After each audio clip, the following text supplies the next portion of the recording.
Hi, this is Mrs. Guest, and today we are going to be reviewing how to cross-multiply. As you will recall, we recently discussed that a ratio is a comparison of two numbers. So for example, if we look at the fraction here, a over b, that is a ratio comparing a to b, where b would need to be a non-zero number since we know we can't divide by 0.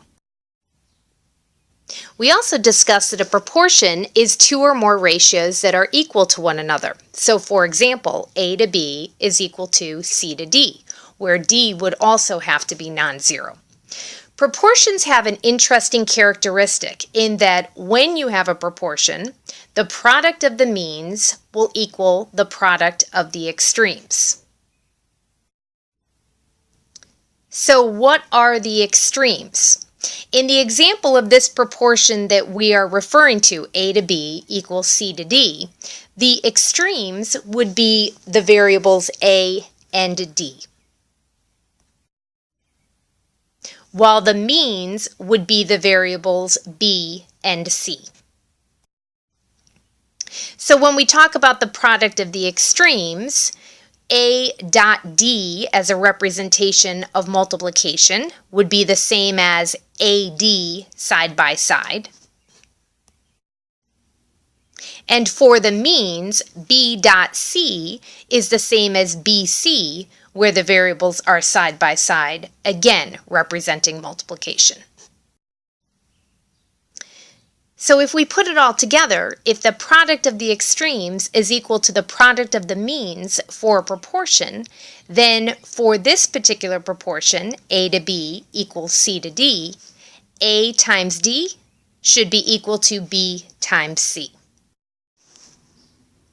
Before we go any further, I want to be clear that this is not just some sort of fancy party trick. I'm sure you're all very excited already and eager to share this with your friends and neighbors. But before you do, let me assure you that this is rooted in good algebra. So let me show you what I mean.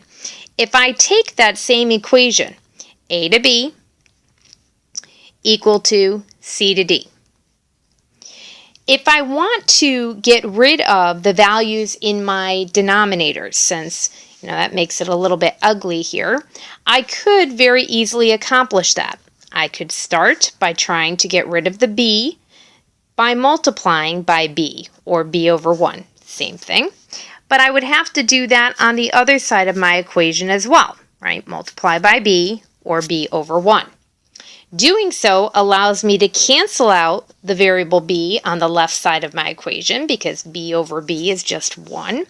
And that would leave me with a on the left side. On the right side, I'd be left with c times b over d. And if I'd like to get rid of the d in the denominator here, I would again multiply both sides of the equation, in this case by d, or d over 1, same thing. And I do it on the left side as well. I'd be left with d times a, or a times d, same thing, is equal to, and on the right side, I'm able to cancel out the d's because d over d is equal to 1. And I'm left here with c times b, or b times c. If I compare that to what we just discussed, when we talked about cross-multiplying, we said we cross-multiply, find the product of our extremes, a times d, and that should be equal to the product of our means, b times c. And by the way, even this many years into my mathematical practice, I still like to make the arrows to represent the order in which I'm cross-multiplying. I recommend you might consider doing that as well, just to keep yourself organized. Now moving on, I'd like to discuss two ways that you might be able to put this skill to good use. The first way has to do with comparing whether or not two ratios might actually form a proportion. So for example, if I would like to know whether 4/5 and 10/15 form a proportion, what I'm really asking is, are these equivalent ratios? That's my question. One way I could determine that is by using cross multiplication. So I could ask myself, is the product of my extremes equal to the product of my means? Because if they are equal, then I do indeed have a proportion.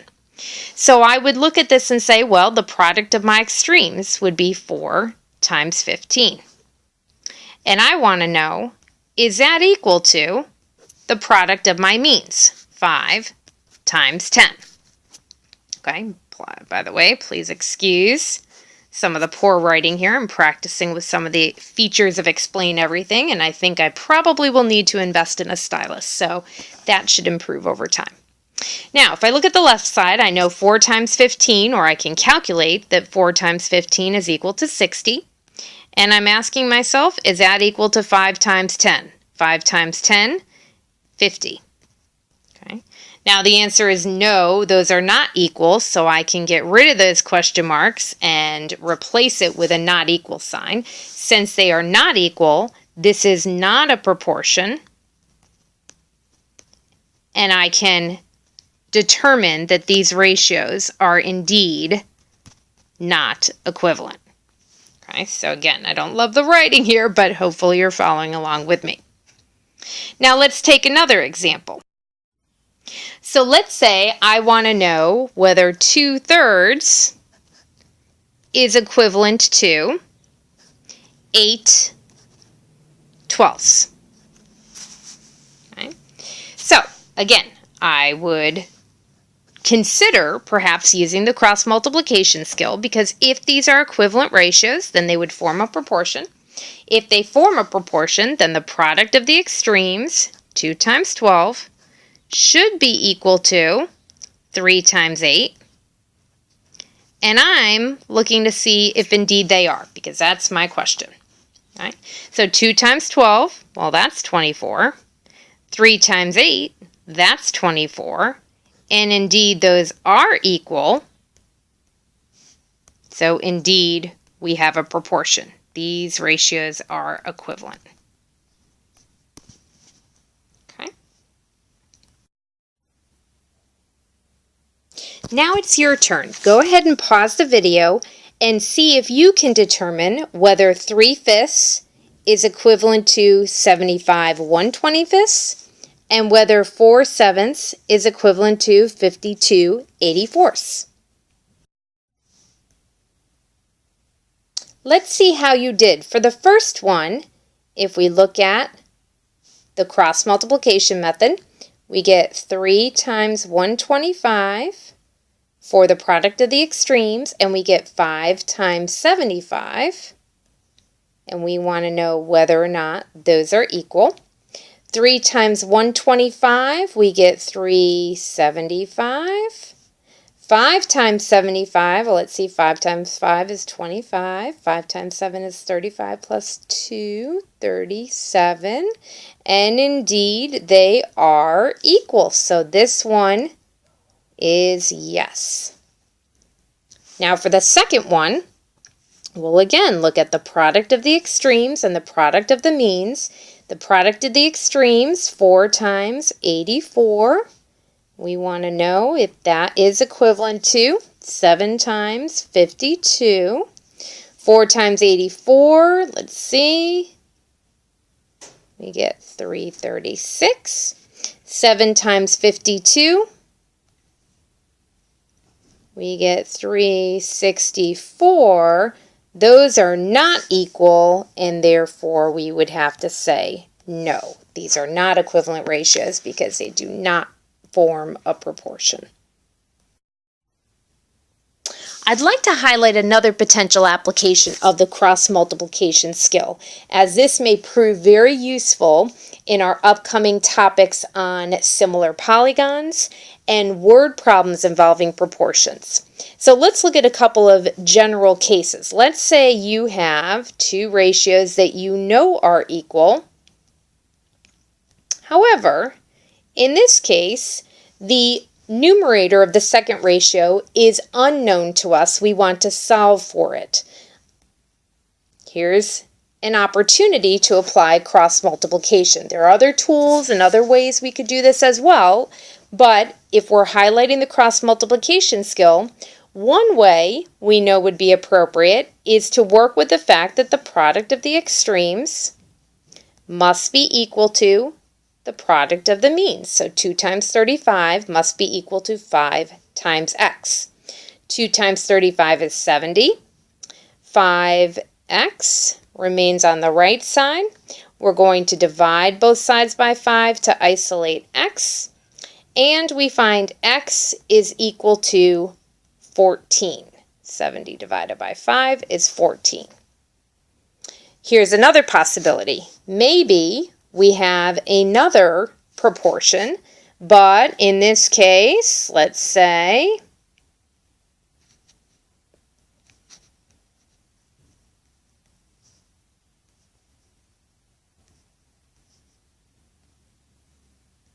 okay, 2 over y is equal to 7 over 21. So notice the unknown can be anywhere in the proportion, in the numerator or the denominator of either ratio. But cross multiplication can still serve us here. We know that if it's a proportion, the product of the extremes, in this case 2 times 21, must be equal to the product of the means, in this case 7 times y. 2 times 21 is 42, equal to 7y.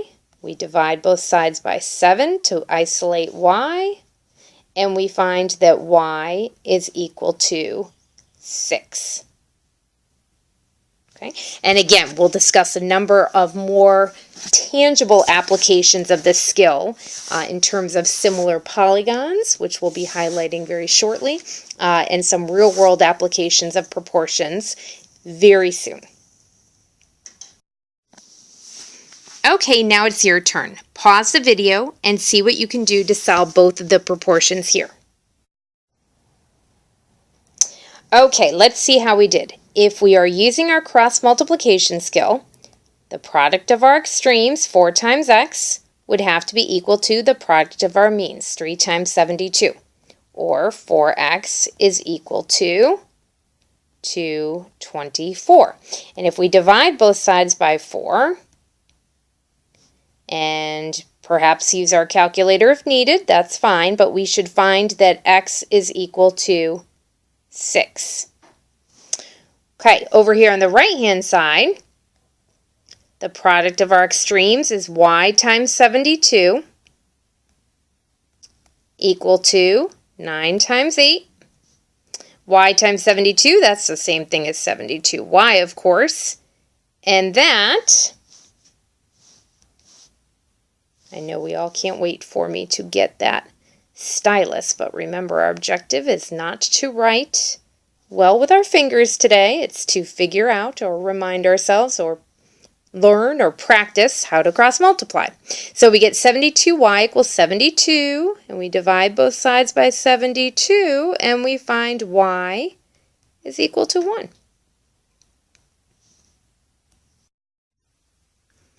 So here's another challenge. How would you deal with this one? Pause the video and try it.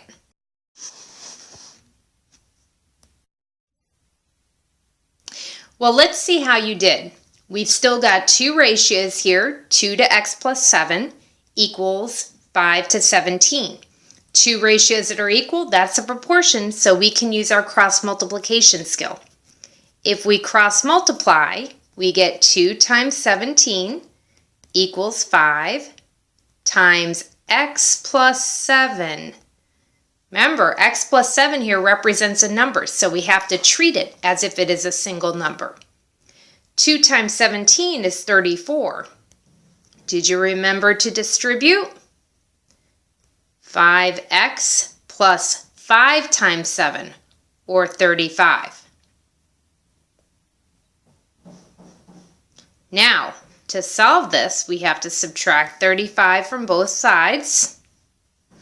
We get -1 is equal to 5x, because the 35's cancel out. And when we divide by 5 to isolate x, we get x is equal to -1/5, or negative 0.2. And yes, fractions or decimals or negative numbers or all of those at the same time are certainly possible values for the variables in these problems, at least these ones that we're looking at here.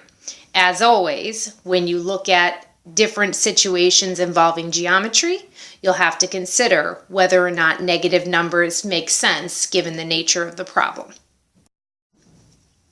Well, I want to thank you for taking the time to watch this video and try the problems. Hopefully you jotted down your questions because we'll have a chance to discuss those and do some more practice tomorrow in class before we move on to our applications topics. See you in class.